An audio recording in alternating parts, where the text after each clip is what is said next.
Good morning. मैं Rajeev Dubey, department of history, intermediate, Jamshedpur cooperative college, Jamshedpur. हम लोग अभी फर्स्ट चैप्टर के संदर्भ में, पहले अध्याय के संदर्भ में प्रश्नोत्तर देख रहे हैं 12 के, जिसमें कुछ महत्वपूर्ण हैं जो हो सकता है परीक्षा में भी आए। उसी संदर्भ में हम लोग आज आगे देखते हैं। अन्नागार पर एक संक्षिप्त विवरण लिखिए। ये प्रश्न है। अन्नागार, अन्न को रखने यानी अनाजों को रखने की जगह, अन्नागार। यह सिंधु घाटी सभ्यता में अन्नागारों का भी विशेष महत्व रहा। हड़प्पा में सबसे प्रसिद्ध इमारत विशाल अन्नागार है, यानी हड़प्पा की खुदाई में जो सबसे प्रसिद्ध इमारत मिली वह विशाल अन्नागार था, यानी अन्न रखने का जगह, अनाज रखने का जगह। यह 169 फुट 169 फीट लंबी, 136 फुट चौड़ी है। इसे राजकीय अन्न भंडार कहा गया। यानी 169 फीट लंबी और 136 फीट चौड़ी जो है, इतने बड़े वो अन्नागार या अनाज रखने का जगह था। या आज के समय में जो थोड़ी परिभाषा चेंज हो जाएगी, लेकिन लगभग मिलता जुलता है, जिसको कोल्ड स्टोरेज बोल सकते हैं या स्टोर करने का जगह या एफसीआई गोदाम टाइप का आप बोल सकते हैं। उस तरह का अनाजों को रखने का जगह जो था राजकीय रूप से, वह था 169 फीट लंबा और 136 फीट चौड़ा। विशाल गोदाम में 12-12 दीवारों के 2 गोदाम हैं, यानी 12-12 दीवारें थी और उसके 2 गोदाम थे पूरे विशाल दीवारों में। इन दोनों के मध्य लगभग 5 मीटर का अंतर था, यानी ये तो दोनों गोदाम जो थे इसके बीच में 5 मीटर का अंतर था। प्रत्येक गोदाम का मुख नदी की ओर है, जिसके कारण अब मुख नदी की ओर होने का सबसे बड़ा फायदा ये है कि नदी के, चूँकि उस समय यातायात के 2 ही साधन थे, एक सड़क मार्ग जो हड़प्पा सभ्यता की एक विशेषता रही, और दूसरा नदी के मार्ग से। तो नदियों वाला मार्ग से जो भी सामान वगैरह आता था, अनाज वगैरह आता था, वह सीधे गोदाम में रख लिया जाता था। तो एक तरह से, इस तरह से नदी के ओर मुख होने का एक कारण यह भी हो सकता था। इन गोदामों के पास छोटी छोटी इमारतें बनी हुई थी। गोदाम से लगभग 85 मीटर की दूरी पर दक्षिण दिशा में ईंटों से अनेक गोलाकार चबूतरे बने हुए हैं, और हर एक चबूतरे का व्यास 3.5 मीटर के लगभग है। इन चबूतरे के मध्य में एक छेद बना हुआ था, जिसका प्रयोग शायद अनाज पीसने के लिए किया जाता था। यानी अनाज पीसने के लिए भी इसका उपयोग किया जाता था, इन गोलाकार व्यासों का। अनाज, इसके पास ही छोटे छोटे भंडार थे, एवं खोज के दौरान अनाज पीसने का फर्श एवं मजदूरों के रहने के बहुत से घर भी पाए गए। मतलब उस अन्नागार के आसपास में अनाज पीसने का भी जुगाड़ और रहने के मजदूर भी पाए गए। यानी उस अन्नागार को, गोदाम को रखने के लिए, देखरेख करने के लिए और उसको पीसने के लिए, जो से धान कूटा जाता है, गेहूं का पीस कर आटा निकाला जाता है, इन सब चीज़ों को करने के लिए आसपास में ही पूरी व्यवस्था मौजूद थी। और रहने के लिए, पीसने के लिए मजदूरों को भी आसपास में घर मिले हैं खुदाई के दौरान, जिससे ये पता चलता है कि एक सुव्यवस्थित ढंग से हड़प्पा सभ्यता में अनाजों को रखने, पीसने का पूरा व्यवस्था था। अनाज आएंगे कैसे? तो नदी की ओर मुख था, जिसके कारण नदी द्वारा आया हुआ सब सामान गोदाम में रखा गया, और गोदाम के अगल बगल में था जो पीस कर रखा जा सकता था। तो यह हड़प्पा सभ्यता के अन्नागारों के एक विशेषता रही।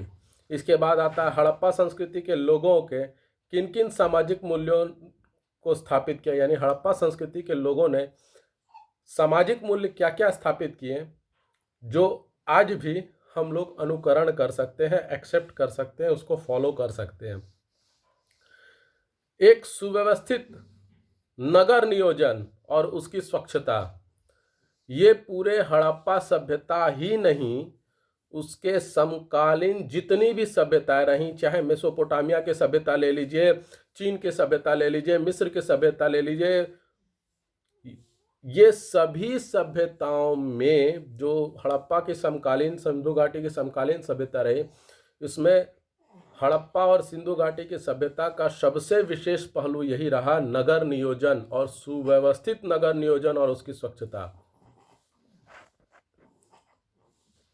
इसके जैसा दूसरा उदाहरण नहीं मिल सकता। आज भी लगभग 3000 वर्षों बाद, 4000 वर्षों बाद भी उस नगर नियोजन प्रणाली को और उस स्वच्छता प्रणाली को हम आज भी अगर उसको फॉलो करते हैं, अनुकरण करते हैं, तो शहर स्वच्छ हो जाएगा। उस प्लानिंग के तहत अगर किसी शहर को बसाया जाता है तो शहर में गंदगी नहीं रहेगी, पानी की भी पूरी व्यवस्था रहेगी, निकासी पानी निकलने का भी पूरी व्यवस्था रहेगा, नाली से लेकर नाला तक सब कुछ पूरी तरह से व्यवस्थित रहेगा। हम नहीं कर पाते हैं फॉलो, वो अलग बात है, बट ये आज भी फॉलो करने लायक चीज़ें हैं। दूसरा, घरों के निर्माण में गोपनीयता को महत्व प्रदान किया गया, यानी कि घर को जो निर्माण बनाया गया, तो घर में अब हम रह रहे तो एक प्राइवेसी चाहिए और उस प्राइवेसी को, गोपनीयता को महत्व दिया गया। तीसरा, बच्चों के लिए उचित मनोरंजन की व्यवस्था। अब बच्चे हैं, खेलना चाहेंगे, मनोरंजन करना चाहेंगे, तो उनके लिए भी उचित व्यवस्था हड़प्पा सभ्यता में दी गई थी। नालियों का उचित प्रबंध, जिससे गंदा जल आसानी से शहर के बाहर निकल जाए। नालियों के एक उचित प्रबंध था जिससे आसानी से गंदा पानी, गंदा जल शहर से बाहर निकल जाए। आज हम लोग ऐसा कर पाते हैं क्या? नहीं। मोहल्ले की नालियां बजा रही होती हैं, नालियों का पानी सड़क पर बह रहा होता है, और आज हमारे पास सभी चीज़ें हैं, टेक्नोलॉजी से लेकर सभी चीज़ें, तब वो हम लोग नहीं कर पाते। और उस समय के लोग घरों के पानियाँ छोटी नालियों में, घर से निकलने वाली नाली में और उससे निकलने वाले बड़े नाले में, ऐसे करते हुए शहर के बाहर चली जाती थी। आज ऐसा नहीं हो पाता। शवों को विधिवत गाड़ना, जिससे किसी प्रकार का प्रदूषण नहीं फैले।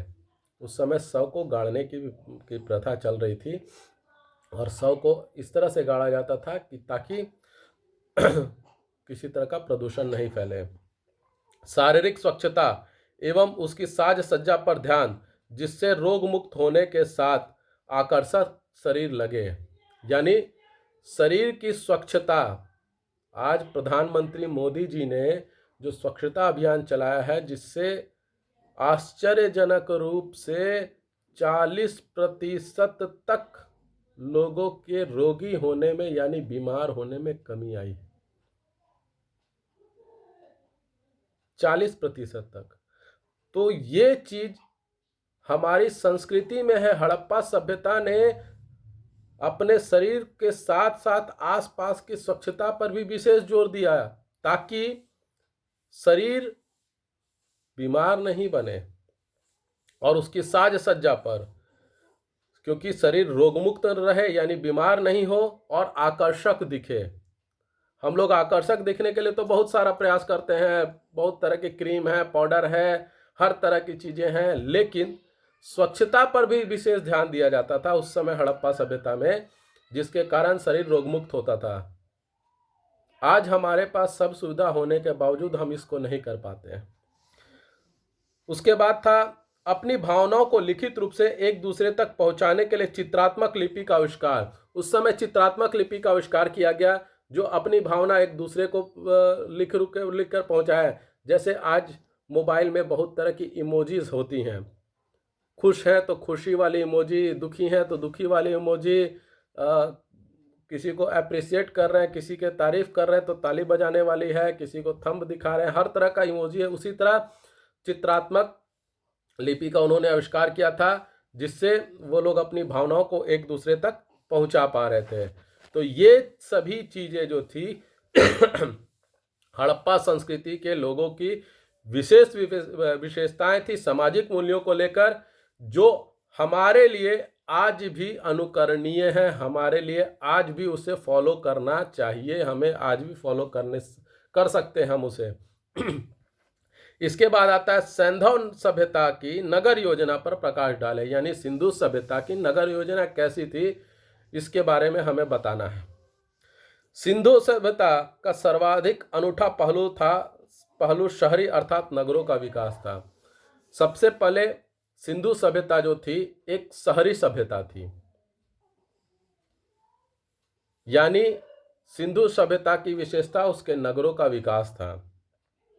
नगरों की स्थापना जो की गई थी वो वैज्ञानिक और व्यवस्थित ढंग से की गई थी, इसीलिए स्वच्छता, जल निकासी की सुविधा, पीने के पानी की उपलब्धता, सिंचाई की उपलब्धता, यह सभी चीज़ों में जो भी सुविधा हो सकती थी वह सभी सिंधु सभ्यता में उपलब्ध थी।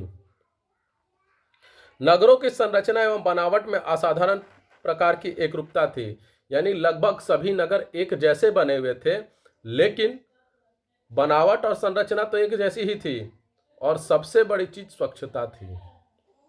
हर तरह के हर नगरों में स्वच्छता, जल निकासी की सुविधा, सड़कें, पक्की ईंटों के पक्की सड़कें, सड़क के दोनों ओर पेड़ के आसपास में चबूतरे, कई ऐसे उदाहरण मिलते हैं जिससे ये समझ में आता है कि सिंधु सभ्यता बाकी अन्य सभ्यताओं के मुकाबले ज़्यादा व्यवस्थित, ज़्यादा वैज्ञानिक ढंग से बनाई गई थी। उनके नगर का निर्माण वैज्ञानिक ढंग से किया गया था। तो ये सिंधु सभ्यता की जो नगर योजना थी ये सबसे अनूठी थी अपने समकालीन सभी सभ्यताओं के मामले में और सबसे विकसित थी।